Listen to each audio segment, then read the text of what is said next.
Hey everybody, figured I would do a final 6-week trailer update, and then after this video I'm going to make one on the car about all the things that we changed to get this thing ready. So a lot of people have messaged us or emailed or text or whatever and asked, hey, what all are you bringing? You know, contents. So I figured I'd go over it and let me know what you guys think. Tell me if I screwed anything up. So I'll start from the top of the stack that'll be on the pack out stuff. So all this stuff stacks on top of each other. This will be the top bin. So I got four. I bring in 4 extra CDI coils. I've never had a problem with one, but who knows? So a spare dongle for the keypads in the car, little flashlight. We got spare boost control, solenoid, bunch of heat shrink, and spare wideband that'll go in there. And then this is a full set of 8 spare injectors, so those will go in there as well. Not that, again, another one of those never had a problem, but that doesn't mean that I won't, on day 3 or something. So then in here we've got a ton of push lock fittings and random stuff that you use for push lock hose. And then these are all AN adapters, like little 1/8 inch and 1/4 inch NPT. And here I've got a spare. This is the cap that goes on the drain for the fuel cell. I bring in a spare. I got a spare kill switch that goes on the back bumper, spare spark plug for the generator, relays. There's only 2 relays on the car, and they're underneath the car. And I actually just added them like 2 weeks ago. So then these are going to be like the most common tools, right? So I've got all the spark plugs that I need gapped. They're already gapped. In case I run into a problem, I got a feeler gauge for them. There's a gapper down in there. There's also a spare crank trigger wheel down there. Spark plug reader, right? The little hose. I don't know if you guys know this, but if you take a little piece of hose and cut it, you can grab a hold of the tip of the spark plug, screw them in and out. Makes life a lot easier. Then we've got a pair of flush cutters. This is the feeler gauge for setting valves. So this is a solid roller car, so you're gonna have to do some valve train work. But LSM torque wrench for valves, as well as the Allen wrench for it. If you don't have that tool and you got a solid roller, you should have that tool. And spark plug socket. That's a spare bolt for the alternator because it's a 7/16. It's really long and it's an oddball. Spare feeler gauge. We got spare sensors, pressure transducers, throttle position, solid state relays, temp sensors, yada yada. This is the hardware that holds my convertible roof on. So I got that up top just in case we have a problem. I got 2 spare cam sensors, two spare crank sensors. So I think that we're pretty well loaded out as far as spares go. Then here is all electrical connectors. I'm a wiring guy, so I've got a whole bunch of electrical shit. Fuses, and my car only has got 2 fuses in it, but never know. So spare connectors, yada yada, spare light bulbs. These are the only light bulbs that are replaceable in my car. Connectors, terminals, yada yada. This is all hardware, so it's organized by size. Everything on my car is standard, nothing's metric.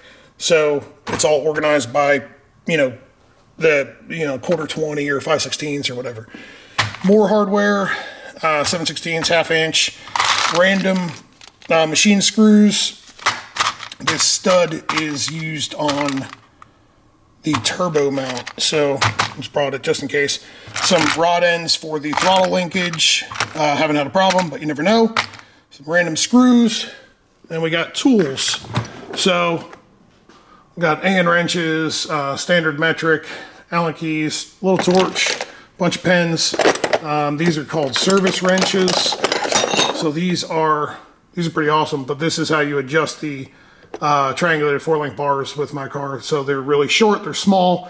Beat them with a hammer to crack the jam nuts loose, and good to go. And we've got drill bits, pliers, hammer, screwdrivers. And then we've got some sockets. Some of this stuff is already like kind of pre-configured. This is the size that and the impact that I use for the bead locks. You know, little Allen wrenches, Allen key set. And then over here in the trailer, we got some more spare stuff over here. There we go. These are spare bearings for the trailer. I just need to grease them first. So before I put them in the car or in the toolbox. In the actual trailer, we've got the impact and everything to do with changing a wheel on either the car, front or rear, or the trailer, as well as a light. The nitrogen tank for the canister shocks is in here as well. Everything involving wheel and tire, because that's going to be one of the most common things that we do. So that's here. Jack is here. Also wanted a breaker bar in here with the right size socket for the crank. So when we do valves, you know, we can turn it over. We've got an air compressor strapped to the back door. This is a mess. It's not organized, but because I've got it apart, but gives you a basic idea. As far as more spare parts, I got rocker arms, a spare keypad, the only relay that's on the car. There's some more rod ends. We got, you know, Permatex, all that kind of stuff. I don't even know what the hell that is. What is that? Oh, door handles. So we had a problem where I was breaking door handles in the car. So I got inner and outer door handles. Spare water pump, that just came in.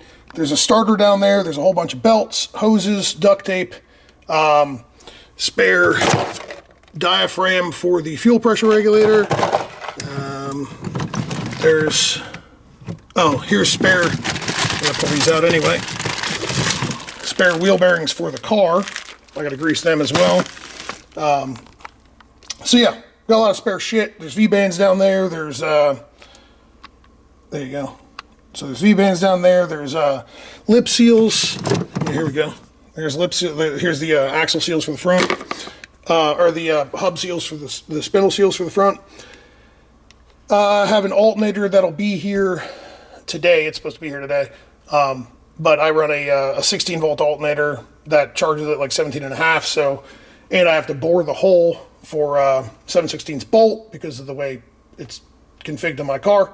But anyway, the rest of the contents in the trailer, we've got a downsized, based off of y'all's recommendations, 3 cases of oil, 4 oil filters, just in case. They don't take up a ton of space. Gloves, a whole bunch of rags, microfibers. Right there is spare tie-down stuff.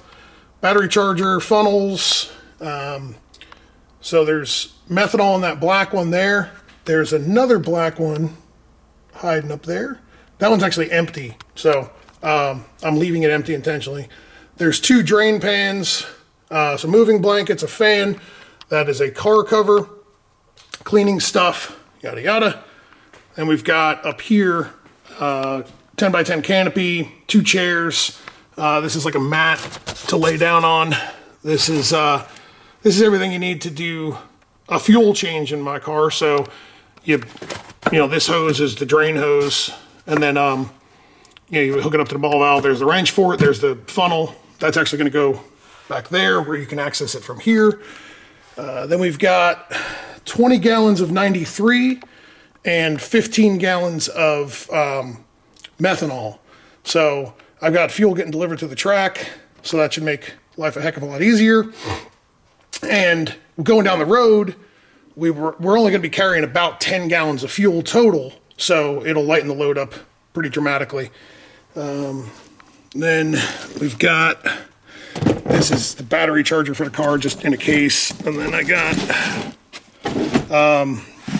if you haven't noticed, I got a lot of Milwaukee stuff.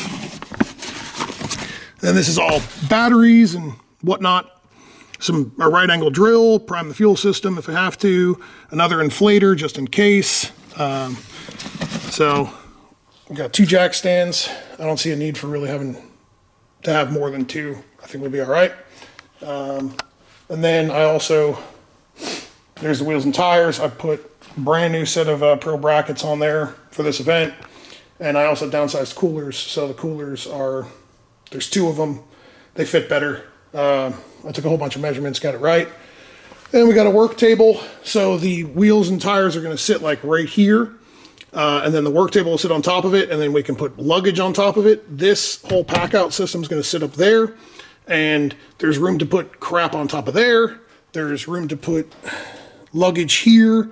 So I think I got it laid out as best as we could. And then the last thing, Matt Smith at Performance Fab made me a pretty badass frame for my hood. So it is, he welded this all up.